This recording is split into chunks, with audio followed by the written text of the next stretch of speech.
ഇപ്പോൾ T V Anwar വീട്ടിലേക്ക് മടങ്ങിയെത്തുന്നതിൻ്റെ തത്സമയ ദൃശ്യങ്ങളാണ് പ്രേക്ഷകർ കാണുന്നത്. ജയിൽ മോചിതനായ ശേഷം അൻവർ സ്വവസതിയിലേക്ക് തിരിച്ചെത്തുകയാണ്.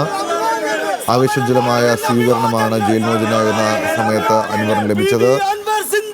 വന നിയമ ഭേദഗതിയുമായി ബന്ധപ്പെട്ടും അതോടൊപ്പം തന്നെ വന്യമൃഗങ്ങൾ മനുഷ്യർക്ക് വരുത്തുന്ന ആപത്തുകൾ സംബന്ധിച്ചുമൊക്കെ ബന്ധപ്പെട്ട് പി വി അൻവർ ഉയർത്തിയ ജനയാത്ര, ആ ജനയാത്രയ്ക്കിടെ നിലമ്പൂരിൽ തന്നെ ഒരു അപകടമുണ്ടാകുന്ന സാഹചര്യമുണ്ടായി.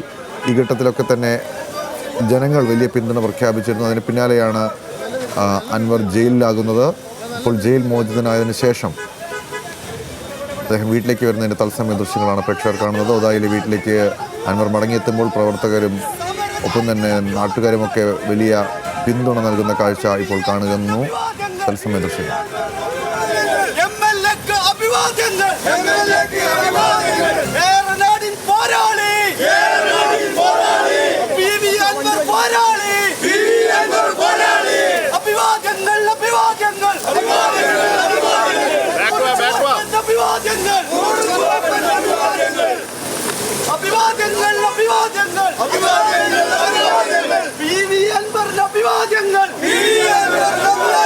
സമര പോരാളി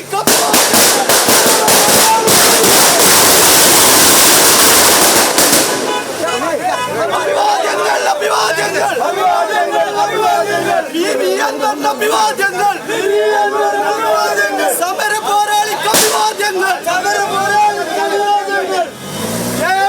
പുലിക്കുട്ടി അഭിവാദ്യങ്ങൾ. പി വി അൻവർ സിന്ദാബാദ്, പി വി അൻവർ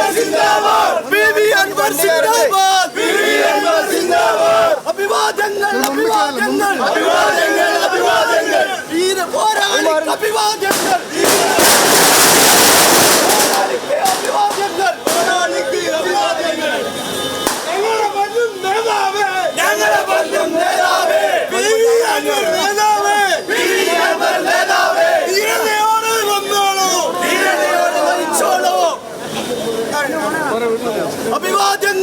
അഭിവാദ്യങ്ങൾ, അഭിവാദ്യങ്ങൾ, പി വി അൻവറിന് അഭിവാദ്യങ്ങൾ,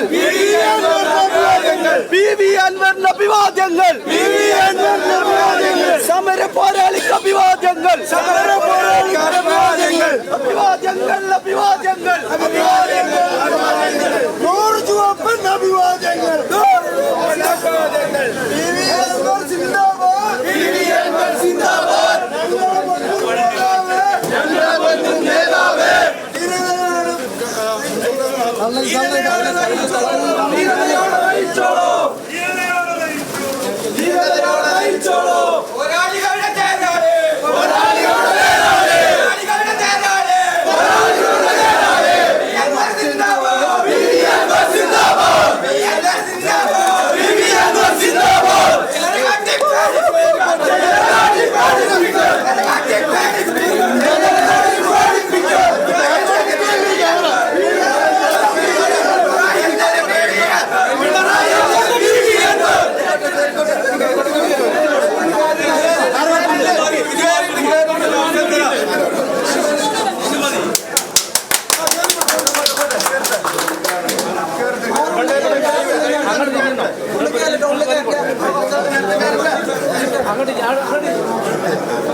ഇപ്പോൾ പി വി അൻവർ ഒതായിലെ വീട്ടിലേക്ക് എത്തിയിരിക്കുകയാണ്.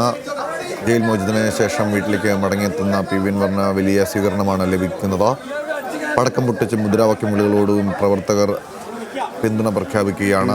ഈ നിമിഷവും ഞാൻ വിശ്വാസം അർപ്പിക്കുന്നത് നമ്മുടെ ജുഡീഷ്യറിയിലാണ്, പ്രത്യേകിച്ച് കേരളത്തിൽ. ആ സത്യസന്ധമായ ജുഡീഷ്യറിക്ക് ഈ കാര്യങ്ങൾ മനസ്സിലാകുന്നു. അവരതിൻ്റെതായിട്ട് നിലപാടെടുക്കുമെന്നും മനസ്സുകൊണ്ട് ഞാൻ പ്രതീക്ഷയായിരുന്നു. ആ ജുഡീഷ്യറിയുടെ വിശാലമായ ഈ സമൂഹത്തോടുള്ള കാഴ്ചപ്പാടിൻ്റെ തെളിവ് കൂടിയാണ് ഇന്ന് എനിക്ക് കിട്ടിയിട്ടുള്ള ബെയില്. അതാണ് വളരെ ചുരുക്കി പറയാനുള്ളത്.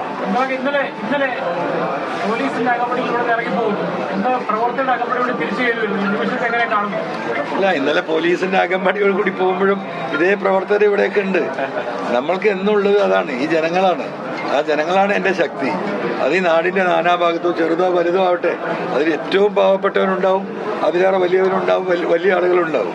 എല്ലാ സമൂഹത്തോടും ഒരുപാട് പെരുമാറുകയും ഇടപെടുകയും ചെയ്യുന്ന ഒരു രീതി അവലംബിക്കുന്നതുകൊണ്ട് എല്ലാ ഘട്ടങ്ങളിലും ആര് കൈവിട്ടാലും എന്നെ കൈവിടാത്തൊരു ജനത ഈ നാട്ടിലുണ്ട് എന്ന് എനിക്ക് ബോധ്യമുള്ളതാണ്. അതാണ് നമ്മുടെ പിൻബലം. ഒറ്റയ്ക്കല്ല പോരാട്ടം എന്ന് താങ്കൾ പറയുന്നു. UDF ധാർമ്മികമായി നന്ദി പറയുന്നു. ഒരു രാഷ്ട്രീയ പ്രഖ്യാപനം തന്നെ നടത്തുകയാണോ താങ്കൾ? അല്ല, അത് അങ്ങനെ വേണമെങ്കിലും അങ്ങനെ എന്താ പറയാ നിങ്ങൾക്ക് കണക്കാക്കാം. എൻ്റെ മുമ്പിൽ ഒറ്റ ലക്ഷ്യമുള്ളൂ. അത് വളരെ വിശദമായിട്ട് നാളെ 9 മണിയുടെ പത്രസമ്മേളനത്തിൽ ആ രാഷ്ട്രീയവും നിങ്ങളോട് വിശദീകരിക്കുന്നതായിരിക്കും. ജയിലിൽ നിന്ന് പുറത്തിറങ്ങിയ ശേഷം തങ്ങളെ പിന്തുണച്ച നേതാക്കളെ വിളിച്ച് ഫോണിൽ സംസാരിച്ചു, നന്ദി പറഞ്ഞു എന്ന് പറഞ്ഞു. എല്ലാ UDF ലീഡർഷിപ്പിനും കിട്ടിയവരൊക്കെ ബന്ധപ്പെട്ടു.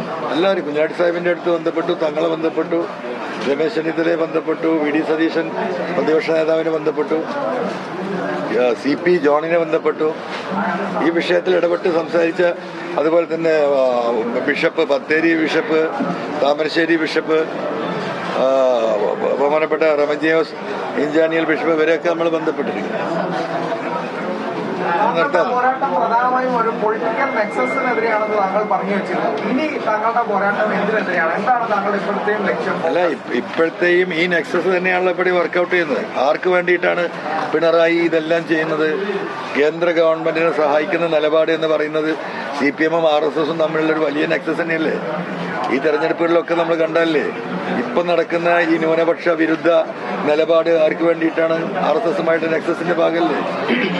ഈ പറയുന്ന പ്രിയങ്ക ഗാന്ധിക്കടക്കം കേരളത്തിലെ ന്യൂനപക്ഷങ്ങൾ വർഗീയവാദികളാണ് പ്രിയങ്ക ഗാന്ധിയെ ജയിപ്പിച്ചത് എന്ന് പോളിറ്റ് ബ്യൂറോ അംഗം ഇത് പറയുന്നത് എന്തിനു വേണ്ടിയിട്ടാണ്? അത് കേന്ദ്രമന്ത്രിമാർ ഏറ്റെടുത്തില്ലേ? ഉത്തരേന്ത്യയിലും ഡൽഹിയിലും അത് ചർച്ചയായില്ലേ? കാരണം വർഗീയവാദികളുടെ വോട്ട് വാങ്ങിയിട്ടാണ് പ്രിയങ്ക ഗാന്ധി ജനിച്ചത് എന്ന് പോളിറ്റ് ബ്യൂറോ അംഗം, മുഖ്യമന്ത്രിയും അത് കഴിഞ്ഞ് എന്താ പറയാ മറ്റു മന്ത്രിമാരും എൻഡോസ് ചെയ്ത് കഴിഞ്ഞു. അത് ഏറ്റെടുത്തിരിക്കുന്ന ആരാണ്? കേന്ദ്രത്തിലെ കേന്ദ്രമന്ത്രിമാരാണ്, RSSന്റെയും BJPയുടെയും. എന്ന് പറഞ്ഞാൽ ഇതൊക്കെ ആ RSSും CPM-ഉം മാത്രമായിട്ടുള്ള നെക്സസിന്റെ കൃത്യമായ ഭാഗമല്ലേ? അതുകൊണ്ട് എവിടെ നെക്സസ് അവസാനിക്കുന്നത്? നാളെ എന്തൊക്കെയാണ് പരിപാടി? കാരണം വെച്ചാല് യാത്ര അവസാനിപ്പിച്ചിരുന്നു കഴിഞ്ഞ ദിവസം പൂർത്തിയാക്കാൻ കഴിഞ്ഞില്ല. എങ്ങനെയാണ്? ഇല്ല, നാളെ ഒന്നുമില്ല. രാവിലെ 9 മണിയുടെ പത്രസമ്മേളനം കഴിഞ്ഞിട്ട് ഈ പറയുന്ന UDF ലീഡേഴ്സിനെ കാണണം. നമുക്ക് പിന്തുണ നൽകിയ മലയോര മേഖലയിലെ ഇപ്പോൾ PV അൻവർ വീട്ടിലെത്തിയതിനു ശേഷം മാധ്യമങ്ങളോട് പ്രതികരിക്കുകയായിരുന്നു. തൻ്റെ രാഷ്ട്രീയ നിലപാടുകളെല്ലാം നാളെ രാവിലെ നടത്തുന്ന വാർത്താ സമ്മേളനത്തിൽ വ്യക്തമാക്കുമെന്നാണ് PV അൻവർ പറയുന്നത്. അതിൻ്റെ തത്സമയ ദൃശ്യങ്ങളാണ് പ്രേക്ഷകർ കണ്ടത്.